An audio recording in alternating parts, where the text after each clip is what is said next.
bien avant qu'Adam ne respire, bien avant qu'un jardin ne soit planté en Éden, avant même que la voix de Dieu ne dise que la lumière soit, ils étaient déjà là, ni humains, ni prophètes, ni rois, mais des êtres puissants, vigilants, présents. Et ce n'est pas une spéculation. C'est dans la Bible. Vous avez probablement lu le récit de la Genèse. Vous avez entendu parler des 6 jours de la création, de la formation de l'homme à partir de la poussière, du jardin, de l'arbre, de la chute. Mais ce n'est pas là que l'histoire commence. Il y a un détail, enfoui sous nos yeux, que la plupart négligent. Une faille dans le récit si ancienne, si profonde, que si on la suit, elle mène à une compréhension complètement différente de la raison de notre existence.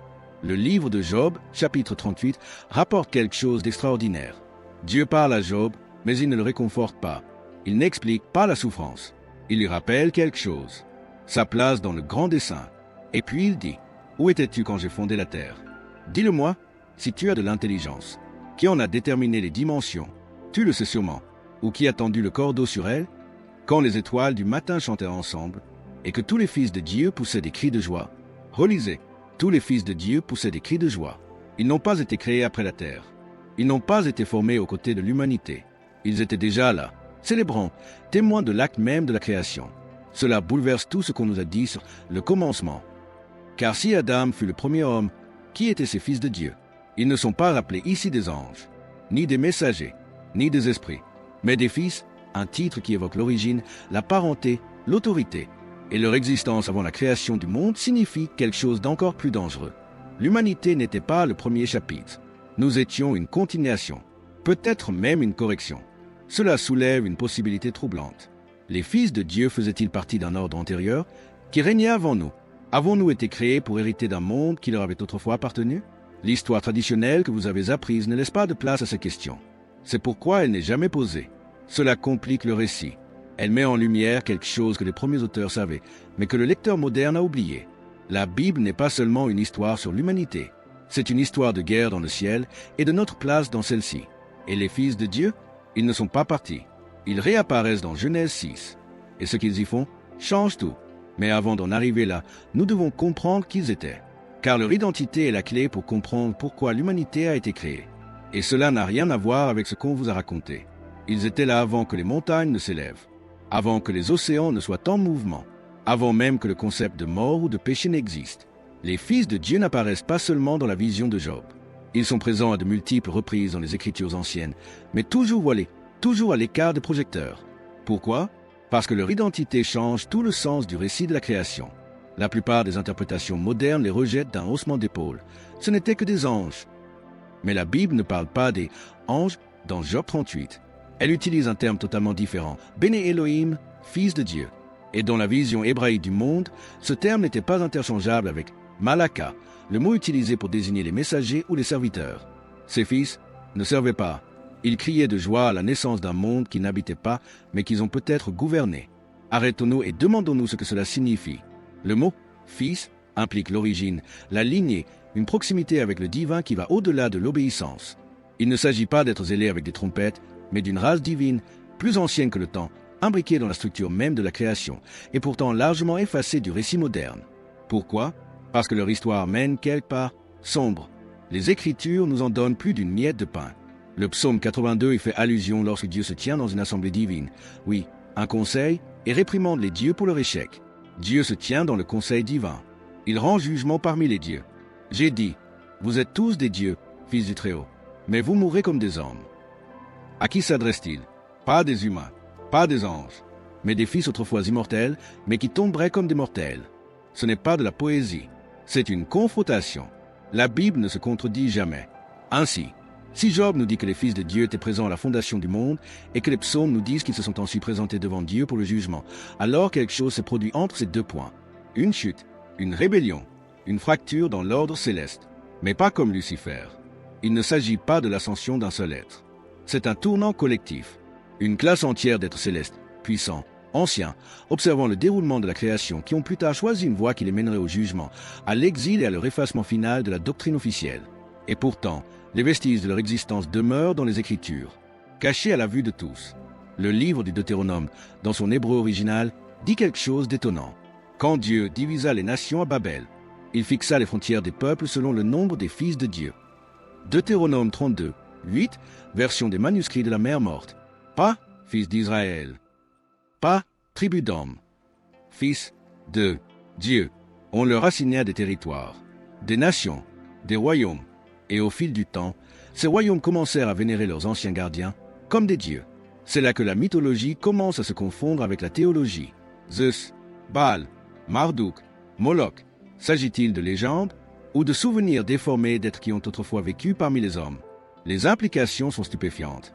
Si ces fils de Dieu existaient bien avant l'humanité, s'ils régnaient avant notre formation, et si certains se sont rebellés, dressant des nations contre le Très-Haut, alors la création de l'humanité ne marqua pas le commencement de la vie.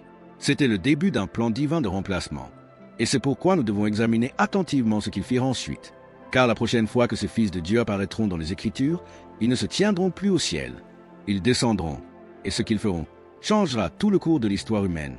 Ils étaient autrefois assis dans la gloire, vêtus de lumière, tissés dans l'architecture même de la création. Mais quelque chose en eux a changé.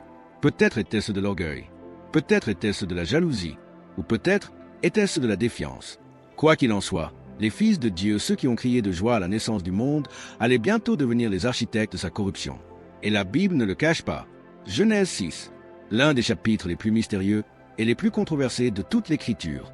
Lorsque les hommes commencèrent à se multiplier sur la terre et que des filles leur furent nées, les fils de Dieu virent que les filles des hommes étaient belles, et ils prirent pour femmes parmi toutes celles qu'ils choisirent. Genèse 6, 1-2, pas de parabole, aucun symbolisme, un événement brut, sans filtre, des êtres divins, pénétrant dans le royaume de la chair. Mais pourquoi? Pourquoi des êtres célestes, si proches du divin, s'abaisseraient-ils à se mêler aux mortels? La réponse est peut-être plus sombre que nous ne sommes prêts à l'admettre.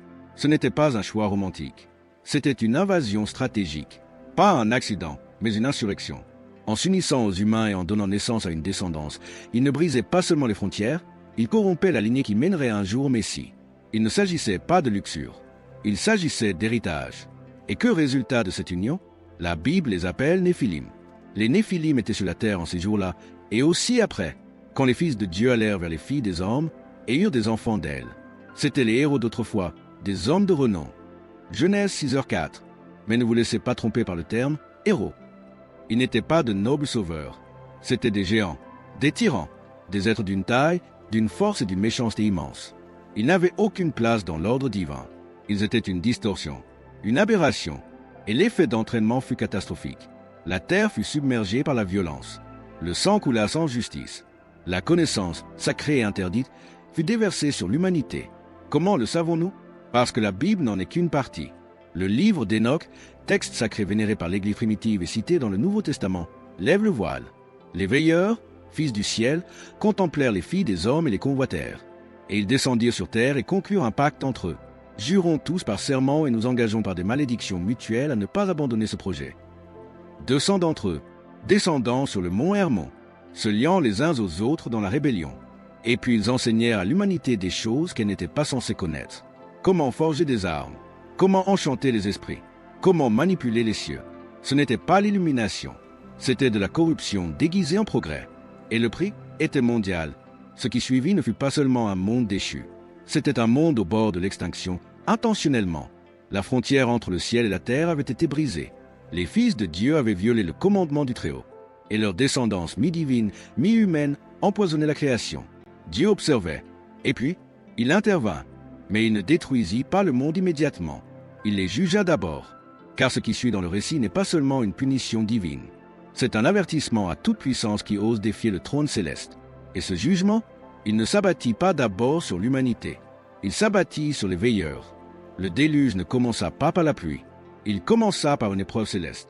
La terre saignait corrompida theososo, non pas à cause du seul péché humain, mais à cause d'une rébellion bien plus ancienne. Une rébellion n'est non pas de la poussière, mais des étoiles. Les veilleurs, les fils de Dieu descendus, n'avaient pas seulement enfreint la loi divine. Ils avaient altéré l'ADN même de la création. Leurs descendants hybrides, les Néphilim, dévorèrent la terre, pervertirent la justice et régnèrent sur l'humanité par la terreur. Mais derrière leur force et leur violence se cachait une offense plus profonde. Ils avaient profané la frontière entre le ciel et la terre. Et le ciel ne resterait pas silencieux. Selon le livre d'Enoch, le jugement commença lorsqu'Enoch lui-même, un homme, fut emmené en présence du Très-Haut, non pas pour être détruit, mais pour délivrer un message aux fils déchus. Vous n'aurez pas de paix. Une grande sentence a été prononcée contre vous. Vous serez liés. Vous serez jetés dans les profondeurs de la terre. Vos yeux ne verront plus la lumière. Imaginez-vous, des êtres autrefois revêtus d'une radiance céleste, rampant maintenant dans les ténèbres, leur voix réduite au silence, leur trône brisé, leurs noms effacés des champs du ciel. Ils ne furent pas tués, ils furent emprisonnés, et pas seulement métaphoriquement. Le Nouveau Testament l'affirme avec une clarté bouleversante. 2 Pierre 2h4 dit « Car si Dieu n'a pas épargné les anges qui ont péché, mais les a jetés dans le Tartare et les a livrés aux chaînes des ténèbres, pour être gardés en jugement. » Tartare, un mot utilisé une seule fois dans les Écritures, emporté à la mythologie grecque, mais revendiqué par révélation divine. Ce n'était pas le Sheol, ce n'était pas l'Hadès, c'était quelque chose de plus profond, une prison cosmique, un abîme spirituel. Et Jude 1h6 fait écho à ce verdict. Les anges qui n'ont pas gardé leur domaine, mais qui ont abandonné leur demeure, il les a gardés dans des chaînes éternelles, sous les ténèbres, pour le jugement du grand jour. Que cela soit bien clair, les premiers êtres à être jugés après la rébellion d'Éden n'étaient pas des hommes, mais des êtres divins qui se tenaient autrefois en présence de Dieu. Ils étaient l'exemple, l'avertissement, la ligne à suivre. Le ciel disait à toute la création, « Nul, aussi ancien ou glorieux soit-il, n'est au-dessus du jugement. » Mais voici ce dont presque personne ne parle. Tous n'étaient pas emprisonnés. Certains sont restés, cachés, actifs, ouvrant toujours derrière le voile de l'histoire humaine. Leurs méthodes ont évolué. Leur présence est devenue spirituelle. Mais leur objectif, toujours le même. Déjouer le plan, empoisonner la semence, empêcher l'humanité de devenir ce qu'elle était destinée à être. Et tandis que le déluge approchait, alors que Noé construisait l'arche sous les moqueries d'un monde déchu, une tempête se préparait qui allait non seulement balayer la terre, mais aussi laver le souvenir de la rébellion. Du moins, pour un temps. Mais vous verrez, l'histoire n'est pas terminée, car même après le retrait des eaux, l'influence des fils de Dieu subsistait. Quand on pense au déluge de Noé, on imagine un monde rempli de pécheurs et un Dieu miséricordieux contraint de tout recommencer. Mais ce n'est qu'une partie de l'histoire. La vérité est bien plus ancienne et bien plus troublante. Le déluge ne visait pas seulement à punir l'humanité. Il visait à effacer une corruption qui n'était pas entièrement humaine. Genèse 6h5 dit « L'Éternel vit que la méchanceté des hommes était grande et que toutes les pensées de leur cœur se portaient chaque jour uniquement vers le mal. » Mais 3 versets plus tôt, la Genèse nous avait déjà expliqué pourquoi. Les fils de Dieu prirent des filles des hommes et leur descendance fut les Néphilim. La lignée hybride s'était propagée. Le dessein sacré de l'humanité avait été altéré. Ce que Dieu avait fait de très bon était désormais muté, déformé, infecté. Les Néphilim n'étaient pas seulement grands ou forts, ils étaient contre nature, nés de la rébellion. Et les textes anciens, bibliques et extra-bibliques, le montrent clairement. Leur présence sur terre fut catastrophique. Le livre d'Enoch les décrit avec des détails terrifiants. Ils dévorèrent toutes les acquisitions des hommes. Et lorsque les hommes ne purent plus les nourrir, les géants se tournèrent contre eux et dévorèrent l'humanité. Et ils commencèrent à pécher contre les oiseaux, les bêtes, les reptiles et les poissons, et à se dévorer mutuellement la chair et à boire le sang. Ce n'était pas seulement un péché, c'était un chaos génétique, un effondrement de la création de l'intérieur. Et Dieu prit donc une décision, mais pas une décision irréfléchie. Genèse 6h, c'était glaçant. « J'effacerai de la surface de la terre l'homme que j'ai créé, car je suis attristé de l'avoir fait. » Mais encore une fois, posons-nous la question, s'agissait-il vraiment de l'humanité, ou s'agissait-il de ce qui était devenu l'humanité? Noé est présenté par une phrase inhabituelle. Noé était un homme juste, intègre dans sa génération. Genèse 6h9. Irréprochable dans sa génération, ce n'est pas seulement une question de comportement, c'est une question de lignée. La lignée de Noé était intacte, pure, non mêlée à la corruption des veilleurs. Il n'était pas seulement moralement intègre, il était génétiquement intact. Et c'est pourquoi il a été choisi. L'arche n'était pas seulement un abri, c'était une chambre forte, une quarantaine divine. Dieu ne se contentait pas de sauver la justice. Il préservait le plan originel de l'humanité. Quand la pluie est tombée, ce n'était pas seulement un jugement, c'était une réinitialisation. Non pas parce que Dieu avait abandonné l'humanité, mais parce qu'il refusait d'abandonner son dessein. Et ainsi, en 40 jours, le monde fut entièrement anéanti. Les Néphilim furent noyés, les veilleurs furent enfermés dans les ténèbres, et l'humanité fut réincarnée. Mais voici le rebondissement inattendu. Les Néphilim revinrent. Ce n'est pas une spéculation, c'est une écriture. Nombre 13h33, cité longtemps après le déluge. Nous étions comme des sauterelles à nos propres yeux, et nous étions pareils à eux. Là, nous vîmes les Néphilim, les fils d'Anak, issus des Néphilim. Comment est-ce possible? Y a-t-il eu une seconde descente? Certains veilleurs n'ont-ils jamais été emprisonnés? Ou la rébellion a-t-elle laissé derrière elle des vestiges trop profondément enracinés pour être balayés? Le retour des Néphilim ouvre la porte à une nouvelle guerre. Une guerre qui passe de la corruption physique à la domination spirituelle. Car si le déluge a mis fin à la première invasion, il n'a pas arrêté le projet. Et ce plan était peut-être encore en cours. Les eaux du déluge se retirèrent. L'arche reposa. Le monde respira à nouveau. Mais le ciel n'était pas en paix. Car, tandis que les Néphilim étaient noyés, et les veilleurs emprisonnés, tous les fils de Dieu n'étaient pas tombés. Et ceux qui restèrent, ils apprirent. Ils s'adaptèrent. Ils ne marchèrent plus ouvertement parmi les hommes. Ils ne donnèrent plus naissance à des géants.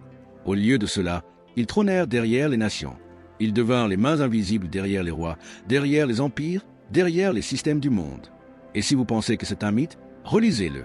Dans le livre de Daniel, chapitre 10, nous trouvons l'une des révélations les plus méconnues des Écritures. Daniel jeûna et pria pendant 21 jours, cherchant la sagesse céleste. Lorsque l'ange arrive enfin, il confesse quelque chose d'étonnant. Le prince du royaume de Perse m'a résisté pendant 21 jours. Puis Michel, l'un des principaux princes, est venu à mon secours.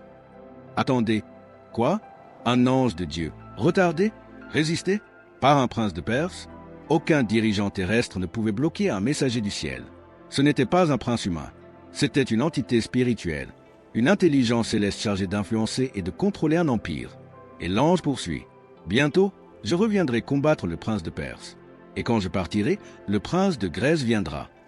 Ce n'était pas une métaphore, c'était une carte de bataille. Chaque empire, Perse, Grèce, Babylone, Rome, était sous l'emprise de puissances invisibles. Et ces puissances, elles remontent à la même classe d'êtres qui autrefois criaient de joie à la création, les fils de Dieu. Mais aujourd'hui, leur allégeance est brisée. Certains restent fidèles au Très-Haut, d'autres ont revendiqué des territoires. Le Deutéronome le confirme, mais pas dans les versions qui vous ont été données. Lorsque le Très-Haut donna aux nations leur héritage, quand il divisa l'humanité, il fixa les frontières des peuples selon le nombre des fils de Dieu. 32, 8 manuscrits de la mer morte. Oui, les nations furent livrées, non pas à des dirigeants humains, mais à des gouverneurs célestes. Et au fil du temps, ces gouverneurs devinrent des dieux aux yeux des hommes. Zeus, Baal, Marduk, Osiris, les noms changèrent, mais les esprits qui les animaient, toujours les mêmes. Le psaume 82 nous offre un aperçu de la confrontation directe de Dieu avec eux. Dieu se tient au conseil divin. Il juge parmi les dieux. Jusqu'à quand jugerez-vous injustement et favoriserez-vous les méchants? J'ai dit, vous êtes tous des dieux, fils du Très-Haut, mais vous mourrez comme des hommes, et vous tomberez comme un prince. Ce n'est pas de la poésie, c'est une scène de tribunal céleste. Le Très-Haut juge ses anciens fils devenus des dirigeants corrompus qui ont dressé les nations contre lui. Alors comprenez ceci, le déluge a peut-être purifié la terre, mais la guerre pour la domination n'a fait que déplacer le champ de bataille, de géants en chair à des esprits sur les trônes, de la rébellion ouverte à la manipulation par la loi, la culture, l'idéologie et le culte. Et ils sont toujours là, non pas comme des idoles gravées dans la pierre, mais comme des idéologies gravées dans la civilisation. Et pendant que l'Église dort, ils gouvernent. Mais cette guerre ne durera pas éternellement. Un jugement approche. Les trônes tomberont, et les héritiers légitimes doivent se lever. Mais avant de parler de nous et de notre rôle sur cet échiquier divin, il y a un autre secret que vous devez entendre. La rébellion n'a pas pris fin avec le déluge. Elle a continué avec les lignées, les malédictions et les infiltrations. Les Néphilim n'ont pas complètement disparu. Et dans le chapitre suivant, nous sommes confrontés à leur retour. Les eaux avaient englouti la terre. L'arche s'était immobilisée. Les cieux étaient silencieux. La rébellion était terminée. Du moins, c'est ce qu'il semblait. Mais la Bible laisse une brèche dans la porte. Et par là, ils reviennent. Des siècles après le déluge, en terre de Canaan, 12 hommes furent envoyés en reconnaissance du territoire promis à Israël. Ce qu'ils virent les terrifia. Dans Nombre 13h33, ils rapportent « Nous y vîmes les Néphilim, les descendants d'Anak issus des Néphilim. Nous étions comme des sauterelles à nos propres yeux, et nous leur ressemblions. » Attendez, les Néphilim, encore, ces êtres, prétendument anéantis par le déluge divin, sont non seulement mentionnés, mais décrits comme des géants, à la présence imposant que les hommes adultes tremblaient à leur vue. Ce verset est plus qu'une simple note historique. Il contredit directement l'idée selon laquelle le déluge a mis fin à la lignée hybride pour toujours. Nous posons donc la question, comment ont-ils survécu? Il existe des théories. Certains disent, l'une des épouses à bord de l'arche aurait pu être porteuse d'ADN de Néphilim. D'autres suggèrent une seconde descendance, un autre groupe d'êtres divins ayant imité la première rébellion. D'autres encore pensent que les Néphilim n'ont pas été totalement détruits, mais sont entrés dans la clandestinité, réapparaissant lorsque les nations furent dispersées et affaiblies. Quelle que soit la méthode, le résultat est le même. L'ancien ennemi est revenu, mais cette fois, ils n'ont pas opéré au grand jour. Ils se sont cachés derrière des lignées, des trônes, des forteresses. Goliath n'était pas qu'un guerrier, c'était un vestige. Ogé, roi de Basan, dormait dans un lit de plus de 4 mètres de long. Il ne s'agissait pas d'anomalie. Il s'agissait d'infiltration résurgente intentionnelle, ciblée et profondément ancrée dans la résistance à l'alliance divine. Et il ne s'agissait pas seulement de force brute, il s'agissait d'une occupation spirituelle. Les Néphilim étaient plus que de simples géants. Ils détenaient une autorité spirituelle, pervertie par une ancienne rébellion, alimentée par un savoir interdit transmis par les veilleurs. Ils représentaient une domination contrefaite, conçue pour remettre en cause l'héritage d'Israël et empêcher l'ascension de la semence promise. Réfléchissez, Grecs. De la Genèse à Canaan, de Babylone à Rome. Chaque grande puissance qui se soulevait contre le plan de Dieu portait les traces de cette lignée, de cette idéologie, de cette guerre. Ce n'est pas seulement une question d'histoire, c'est une question de stratégie, une continuité démoniaque cachée à la vue de tous. Et si cela compte aujourd'hui, c'est parce que la bataille n'a jamais vraiment pris fin. Les Néphilim ne sont peut-être plus des géants aujourd'hui, mais leur esprit, leur héritage, leur système, le sont toujours, dans les médias, en politique, dans les fausses religions, dans la guerre pour la définition de l'humanité. Et cela nous amène à une conclusion. Les fils de Dieu qui se sont rebellés tentent toujours de terminer ce qu'ils ont commencé, non pas par la force brute, mais par la tromperie, la corruption et l'infiltration du peuple de Dieu. Ce qui nous amène au chapitre crucial suivant. Car la véritable cible de la rébellion n'a jamais été seulement les nations. C'était vous, les héritiers, les remplaçants. Et si nous ne comprenons pas pourquoi l'humanité a été créée, nous ne comprendrons jamais pourquoi nous sommes attaqués. La rébellion a commencé dans les cieux. La corruption s'est répandue sur la terre. Le déluge a remis les pendules à l'heure. Et puis, nous sommes arrivés. Mais l'humanité n'était pas un heureux hasard. Nous n'avons pas été créés parce que Dieu était seul. Nous n'étions pas le début de l'histoire. Nous étions l'interruption. Un acte divin de remplacement. Une déclaration à toute la création. Vous avez perdu votre domination. Maintenant, je la donnerai à un autre.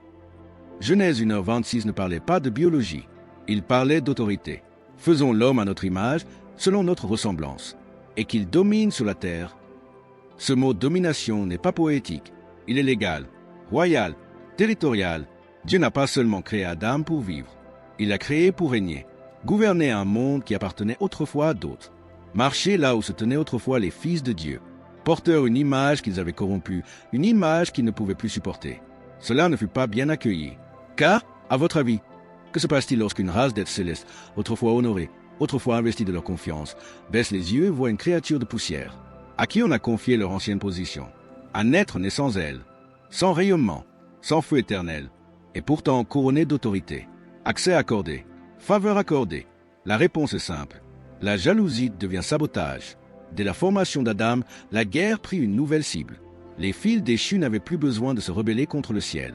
Ils n'avaient plus qu'à corrompre l'humanité. Et s'ils ne pouvaient pas arrêter le plan de Dieu, ils souilleraient les vases par lesquels il adviendrait. Entre le serpent, le jardin, le mensonge, vous serez comme Dieu, murmura-t-il. Sans le savoir, nous l'étions déjà, non pas par essence, mais par un dessein délégué. Mais le mal était fait. Et pourtant, Dieu n'a pas annulé le plan. Au contraire, il a redoublé d'efforts. D'Adam à Seth, de Noé à Abraham, de David au Christ, Dieu a préservé une lignée par laquelle la rédemption finale viendrait. Une lignée non contaminée par la corruption des veilleurs. Un chemin à travers les cendres de la rébellion. Et ce qui avait été promis à l'humanité au commencement tient toujours. Tu l'as abaissé de peu au-dessous des êtres célestes, et tu l'as couronné de gloire et d'honneur. Tu lui as donné la domination sur les œuvres de tes mains. Psaume 8, 5-6. Même après la chute, même après la corruption, le but est resté. C'est pourquoi l'attaque n'a jamais cessé. Elle a évolué, des géants aux idéologies, de la domination physique à l'infiltration spirituelle. Car la peur ultime des déchus est la suivante: que l'humanité puisse enfin réaliser ce que nous sommes censés être. Pas des esclaves, pas des pécheurs, mais des fils. Fils de la poussière, oui, mais des fils quand même. Couronne, donne le droit de régner, donne l'image de celui qu'ils ont trahi. Et voici la question qui brûle au cœur de tout. Marchons-nous dans cette autorité, ou l'avons-nous abandonnée? Car si les fils de Dieu sont tombés pour avoir rejeté leur rôle, que nous arrive-t-il si nous négligeons le nôtre? Cette bataille n'est pas seulement historique. Elle est présente, elle est personnelle, Et dans le prochain sujet, nous révélerons la plus grande dissimulation du monde spirituel. Les systèmes conçus pour vous empêcher d'accéder à la place qui vous revient. Les géants ne sont plus visibles. La rébellion ne porte plus d'armure. Le champ de bataille s'est déplacé du monde physique au sein même de la société humaine. Aujourd'hui, ce ne sont plus les épées qui nous asservissent. Ce sont les systèmes. Après le déluge, après l'emprisonnement des veilleurs, les fils déchus de Dieu ont changé de stratégie. Ils n'avaient plus besoin de descendre sous forme corporelle. Ils n'avaient plus qu'une chose à faire: rompre le lien entre l'humanité et son identité divine. S'ils parvenaient à convaincre l'humanité que nous ne sommes que poussière, matière sans âme, mutation aléatoire dans un cosmos dénué de sens, alors ils n'auraient plus jamais besoin de nous combattre, parce que nous avions déjà capitulé. Ils ont donc bâti un nouvel empire, non pas de pierre, mais d'idées. Des idées qui nient votre origine. Des idées qui éloignent Dieu du centre. Des idées qui transforment la vérité, la moralité et le sens en nombre. Et au fil du temps, ces idées sont devenues des institutions. Des philosophies qui qualifient le bien de mal et le mal de liberté. Des systèmes éducatifs qui effacent la conception et glorifient le chaos. Des médias qui se moquent de la foi, mais glorifient le dysfonctionnement. Des politiques qui élèvent la créature au-dessus du Créateur. Des technologies qui accaparent notre temps, façonnent nos esprits et nous détournent de notre objectif. Vous pensez que c'est du progrès? C'est de la programmation. Derrière ces systèmes mondiaux, il n'y a pas que des hommes corrompus. Il y a des esprits anciens, des principautés, des puissances, des maîtres cosmiques des ténèbres. Paul n'exagérait pas lorsqu'il écrivait, car nous n'avons pas à lutter contre la chair et le sang, mais contre les dominations, contre les autorités, contre les princes de ce monde de ténèbres, contre les esprits méchants dans les lieux célestes. Éphésiens 6h12. Ce n'est pas une métaphore poétique. C'est un diagnostic de la véritable guerre. La plus grande tactique de l'ennemi n'est pas la destruction, c'est la distraction. Non pas pour briser votre corps, mais pour enchaîner votre identité. Car si vous oubliez que vous avez été créé pour gouverner, vous vous contenterez d'être gouverné. Et si vous oubliez que vous avez été créé pour refléter la gloire de Dieu, vous troquerez cette image contre l'éclat vide de la culture. La rébellion n'a pas pris fin. Elle est juste devenue plus silencieuse, plus intelligente, plus séduisante. Et tant que l'humanité restera endormie, les fils de Dieu tombés continueront à occuper des positions qui n'étaient pas censées leur appartenir. Mais que se passe-t-il lorsqu'un homme se réveille? Quand une femme perce le voile? Quand une génération réalise que nous avons été créés pour gouverner à leur place? C'est alors que la guerre bascule. C'est alors que le système commence à se fissurer. Et c'est là que nous en sommes. Car dans le dernier sujet, nous allons aborder la question ultime. Si nous avons été créés pour les remplacer, sommes-nous prêts à achever ce qu'ils ont abandonné? Tout ce que nous avons découvert mène à une conclusion unique et incontournable. L'humanité n'était pas la première, mais nous pourrions bien être les derniers. Nous n'avons jamais été le début de l'histoire.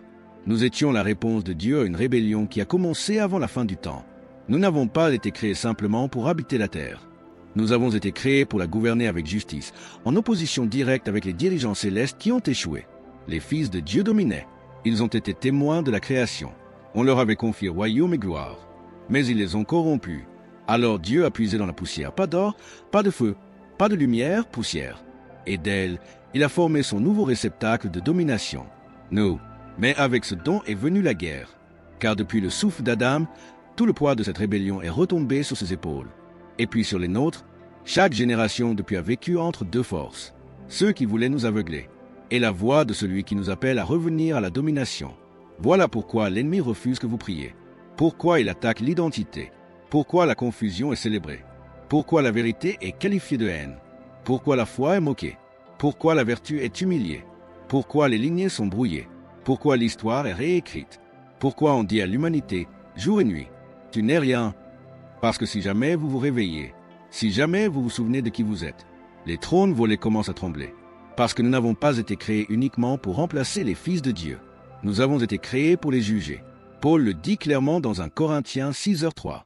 Ne savez-vous pas que nous jugerons les anges? Oui, nous, créatures déchues, rachetées par le sang, nées de nouveau en esprit, assises dans les lieux célestes. Voilà la prophétie qu'ils craignent. Que ceux qui ont été créés de poussière se lèvent un jour dans la gloire. Non pas comme des dieux, mais comme des fils et des filles du Très-Haut. Que non seulement nous récupérions ce qui a été perdu en Éden, mais que nous nous élevions à un rôle plus élevé que celui qu'ils ont abandonné. Et maintenant, le temps presse. La tromperie est totale pour beaucoup, mais le reste se réveille encore. Je vous pose donc la question, non pas hypothétiquement, ni symboliquement, mais comme un appel aux âmes réelles et spirituelles. Vivez-vous comme la poussière ou comme le destin? Car toute la création nous observe. Le ciel, la terre et même les fils déchus. On observe si cette génération sera celle qui s'élèvera. Si ce message a touché votre esprit, alors ne restez pas silencieux. Abonnez-vous, commentez, partagez ceci avec quelqu'un qui a besoin de se souvenir de qui il est. Et surtout, continuez à chercher, car il y a une vidéo sur votre écran en ce moment. Elle est directement liée à ce que vous venez de découvrir, et elle pourrait contenir la prochaine clé de votre éveil. Regardez-la. Vous n'étiez pas censé être spectateur de cette guerre. Vous étiez censé hériter du royaume. À bientôt pour la prochaine révélation.